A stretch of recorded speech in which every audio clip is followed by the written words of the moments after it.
supported the extension of the terms of Bangsamoro officials in that last term, precisely because of the challenges of COVID. And so, I am one with the wishes and the aspirations of our Bangsamoro community, members, leaders, in solidifying, consolidating the gains of peace and moving forward.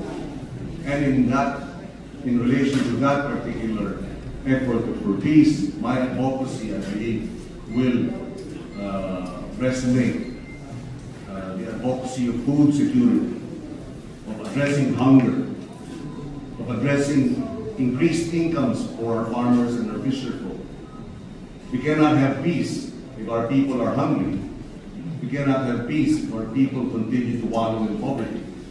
And poverty and hunger are primarily or mainly a rural phenomenon where the main source of livelihood is agriculture and fishing.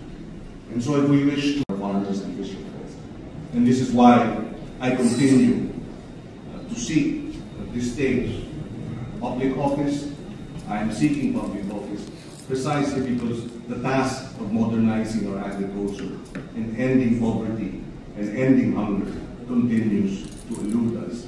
We must continue to fight for justice, food security, end hunger, and end poverty in the rural Philippines, particularly, of course, here in Mindanao. We are working on some proposals. I passed the Sagip Saka documents to Chairman Murad, and I will also give it to members of the MIL and the good mayor. This law is a law, but it must be implemented in full, wherein when government, which is the single biggest buyer of food in the country at any given point, when government buys from farmers and fisherfolk, the process is exempted from public bidding. It will be a negotiated contract at the right price. In other words, government should not and will not exploit the farmers and fisherfolk with exploitative prices. They will buy it at the right price, and that will encourage farmers and fisherfolk to buy more, to plant more, because they know government will buy it at the right price. The other proposal about public bidding from farmers and fisherfolk in the local communities, so that farmers and fisherfolk will have a steady source of income, a steady access to the markets. They know that government will buy their fish, will buy their produce at the right price. And therefore, this will increase their incomes. And when their incomes increase, the local economy benefits. These are two of the measures and advocacies that we would like to push.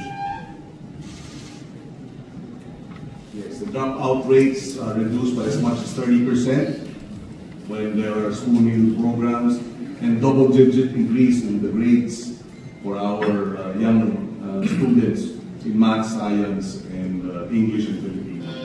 So clearly, there is a twin requirement: food security, earning of our farmers' incomes and fisherfolk incomes, as well as addressing the crisis in education.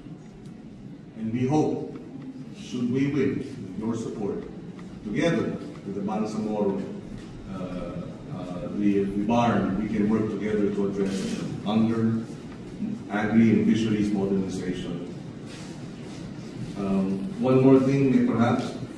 There was this discussion in the media that I was asked about whether or not 20 pesos isang kilo ng bigas can happen. I said,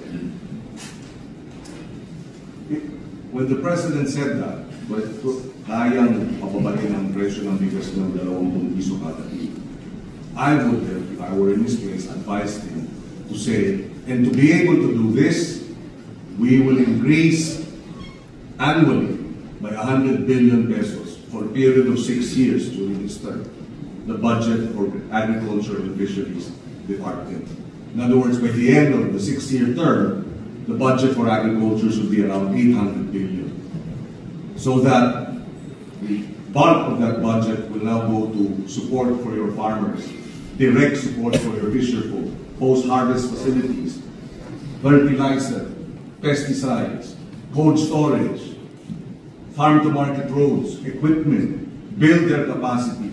And when we do that, the supply of food will no longer be a problem. We will not be dependent on imports, and the supply will bring down food prices, and we will finally address hunger. And I said,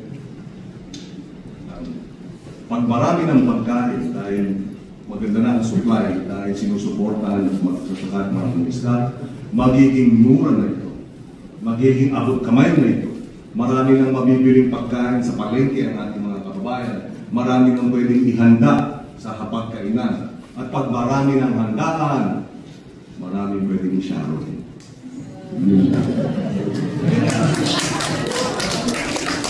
Kasaganahan po sa pagkain ng ating advokasya, marami nang pwedeng ibalot dahil marami ng pagkain masustansya. I again wish to thank the leadership of the MILF for this distinction and this honor to be here. It's a privilege for us to be here. It's a privilege for us to have been welcomed by distinguished officials, leaders of the MILF. And in return, I foresee in the future, Muslim, Christian, all Filipinos coming together, working towards progress and development, so that our children, we're actually all fighting for our children and our grandchildren to have a better future. And together we will make that happen. Magandang hapon sa kanilang lahat. Maraming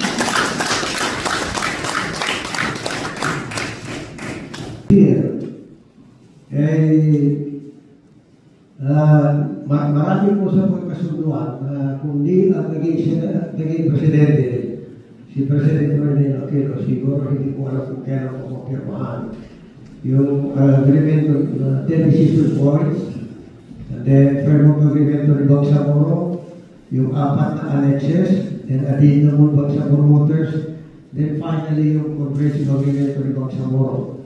So yung po ang batayan ng Bangsamoro kung nalito na ipasa po ng Kongreso. So, ulitin ko, mga personal, magkakakilala po kami kay Senator Kiko Pangilinan. Senator, Mrs. Becca Senator, we are very proud na please, nandito kayo and we appreciate.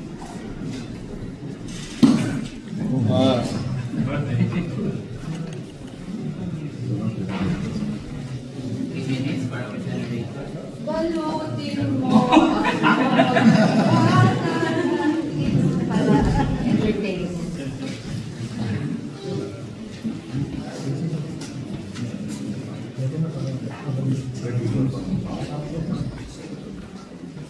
Medyo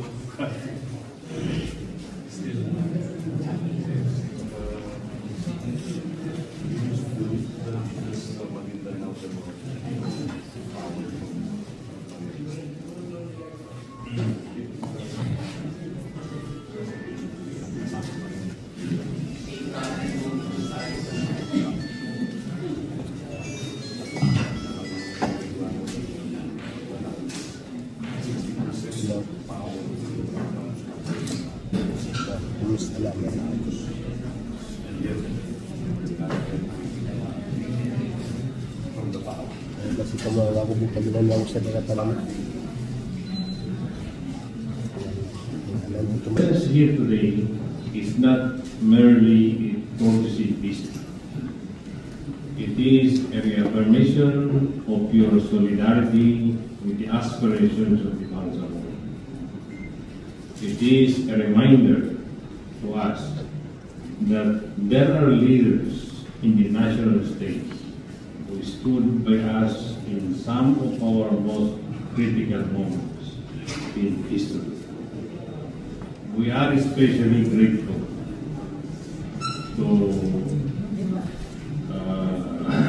Senator Francis Pangilinan for their unwavering support in the passage of the Bangsamoro Basic Law, the first law that created the Bangsamoro Autonomous Government we are now in. This is the legal foundation of the Bangsamoro Autonomous Region in Muslim. Your affirmative vote during the deliberation in the Senate was a gesture of true statesmanship, one that respected the decades-long struggle of our people for self-determination. The Bangsamoro people can never forget this act